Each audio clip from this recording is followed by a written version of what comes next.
Wara li smajt il-podcast u rejt determinazzjoni li kellek biex tirbaħ l-vizzju, sama l-ewwel episodju vuol diri. X'iżommok immotivat biex ma terġax tmiss il-krek u hemm xi ħaġa li tagħmel meta jiġik il-ħsieb li terġa' tibda?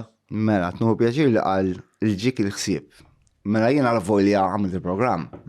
Taħseb ma jiġix momenti, connections mbagħad ħafna. Ngħaddi minn hemm ħares dak il-ħanut, nara hemm ostja. Tiġi. Però first it's a thought and then a craving.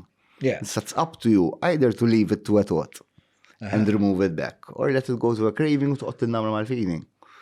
Jekk tinnamra mal-feeling ġa tibda tħoss dik il-ħaġa hemmhekk you're a bit in danger, man. Seba' u li ħajġri u li tiġri, mela go to mosta. Fimt, x'żomni milli nerġa' nipprova nerġa' nuża. Qabel, meta kont fit-triq, no matter the consequences, l-ewwel ħaġa li niftakar meta mmur għad-droga jien huwa l-ewwel nifs. L-ewwel nifs, għax l-ewwel nifs tella ħajja Alla u ninsa kollox.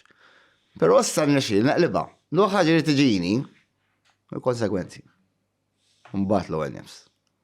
So that keeps me going.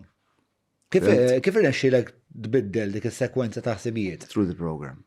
Eventually, that's part of the program, which changes the way that you think. The way that you think about drugs. Fimt, the way that you start realizing the fuck-ups that you did. Fimt, how fucked up they were, man. No. The consequences that you really feel them, you have to feel the pain as well. Yeah? Fimt, ma jistax ikun ġiex konsekwenzi għaddew daqshekk paqpum.